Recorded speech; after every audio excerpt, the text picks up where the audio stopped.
Blue Lock Chapter 344 is officially out, and the field is completely changing. Japan is now centered around Karasu, Itoshi-rin is being put on missing posters, and Yoichi is going through his emo phase. Before we get into it, feel free to comment your predictions, and make sure to subscribe to the channel if you enjoy the video. Thank you all so much for tuning in. So we start off today's chapter with another angle of Julian and Loki celebrating and completely ripping off my goat Shidou, as he and Vivi and Hugo have just scored a chemical reaction like we've never seen. Two new Generation 11 players linked up for the first time ever, and we literally saw them score a perfectly calculated goal that brought out the best of both of their abilities. The French fans are of course screaming and jumping in celebration, and the announcers go on to say that the battlefield is no longer a normal phenomenon, because Julian Loki, the god sprinter, is now here. Loki tries to aura farm in this panel, but if we're being real, he's literally spamming celebrations like we're on FIFA friendlies. At least did a knee slide or something instead of staring into my soul, but maybe I'm just hating, what do I know. As we switch over to the Japanese side, it is not looking sweet for them, especially because their captain and main defender Oliver Aiku is stressing out. Even worse, the GOAT himself Gingagamaru is questioning if Loki and Hugo are just glitches in reality. Karasu and Reo are leaning more towards them being some kind of aliens, however Igo Jinpachi only knows two things so far on this arc: substitutions and wide-eyed panels. Otoya Ida is then actually seen leaping out onto the field as he's coming onto the pitch for Reo. A lot of people were spreading fake leaks saying Itoshi-rin was getting subbed off, but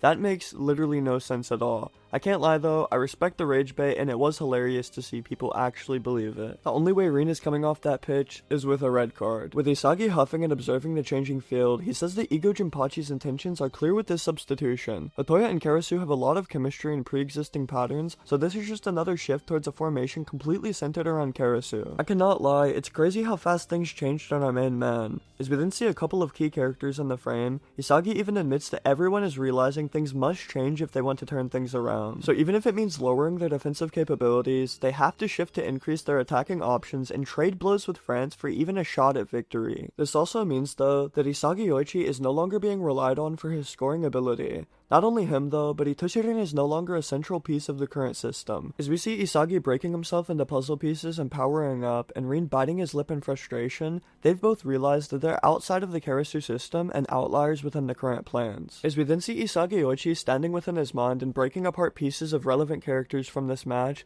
we see his brain spiraling with every thought tied to this situation. The team belongs to Karasu now. Loki and Hugo are kind of goated. His father Igo Jinpachi has abandoned him. He's also low-key selling this match, and what could he even achieve by working with Rin here? We then get a Mortal Kombat style see-through of Isagi's heart and ribcage as he says that despite not being number one or finding a path to victory yet, he is still getting excited and his thoughts are racing. He questions if maybe he's so terrified that his senses have gone haywire or something, but that's not the case at all, because he's always been like this. In the context of this match, ever since he learned the true greatness of Vivi and Hugo, he's just really wanted to show him up. His blood and brain have been boiling with this familiar exhilaration he's encountered many times before against Kira, Nico, Nagi, Itoshi-rin, and of course, Michael Kaiser. It's the feeling of finding someone he wants to completely crush and surpass. Notice how shoei barou is not on the list, but hey, you didn't hear it from me. As Isagi thinks back on all the times he's evolved and accomplished something beyond his limits, it's always been when there was a constant number one that he desperately wanted to surpass. After running the entire gauntlet in the new Egoist League and becoming the actual number one of Blue Lock though, he's been stuck fighting with the mindset of defending and maintaining his position more than anything. We then see Isagi literally chuckle at his previous fears as he says that this is a total mismatch for his aptitude. Even though neither his talents nor mentality are suited for being number one, he's still in this position because he forced himself to try and embody that typical existence. He even says that Hugo's theory is technically 99% correct, however, there's just 1% left over that he completely misread. The only thing that can make him burn hot, his individual ego. Isagi literally shudders at the thought of how goated he is, and as the match restarts with Karasu kicking off, Ego tells them not to hesitate and to live for their own goals until the very end. We see Shidou, Rin, and Barou all moving into action here, and I pray my goat Shidou and Isagi team up. With Japan going fully offensive, Hiori starts things off by cooking one defender, then sends a pass straight to Karasu's feet. He's forced to immediately shield the ball and tense up though, because a French defender appears out of nowhere and crashes into his shoulder. Karasu just smiles though, because he's only the after image here. Otoya is the real threat as he receives the pass and cooks past Gabin, moving like Prime Minato. I mean, bro is literally teleporting and left this man stepping forward when he's already 5 feet ahead of him. Truly crazy work. As Otoya continues forward towards the midfield, everyone is expecting something different from him. France expects a cross, Badarin and Shidou all want the pass, but the only perspective that's actually correct is Karasu and Ego's. Shoot for goal. That's exactly what Otoya does, however Julian Loki slides him with his godspeed just in time and deflects it with ease. As the loose ball flies overhead and Hugo is seen eyeing it down, Karasu and Hiori are already stressing because they know exactly what will happen if he gets possession. From the top ropes though, Isagi then leaps into the air and snatches the loose ball before Hugo can even arrive, and as many of you probably noticed immediately, he looks a bit familiar here. With the fully wided out hair, Isagi seems to have tapped back into his zero state as he's made up his mind. Squaring up with Hugo and speaking his truth, Isagi says that he's neither a number 1 or a number 2 in terms of Hugo's perspective. His aptitude better matches that of a rebel who seeks to destroy other structures. He can only live and shine by devouring number 1s, whether that's his own teammates, the people he's facing, or even the concept itself. This is the perfect match for his mentality and aptitude.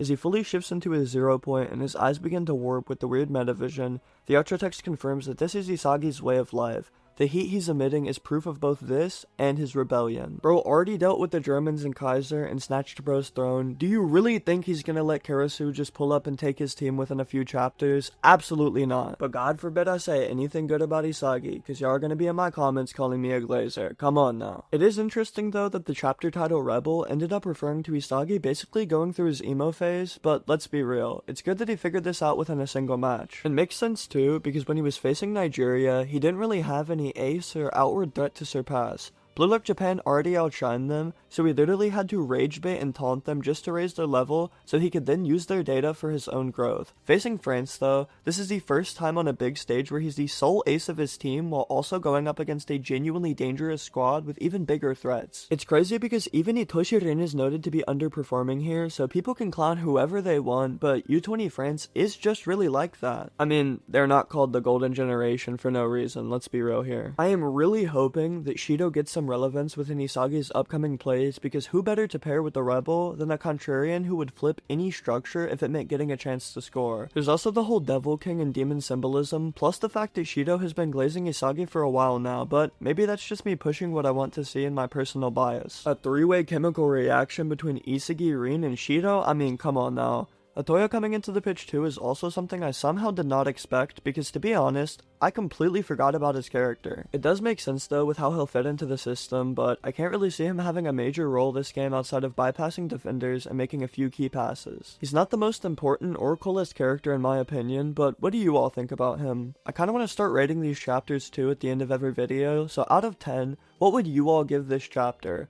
I personally rate it a 7 out of 10 because Otoya's substitution was interesting, Loki blocking the shot was clean, and of course, Isagi's realization about his true role was solid. I'm not hating, but I can't rate it any higher because a lot of these Isagi evolution chapters tend to feel very similar to me. With that wrapping things up though, make sure to comment your rating and thoughts on today's chapter, and subscribe to the channel if you enjoyed. I hope you all have an amazing rest of your day, and I'll see you soon hopefully.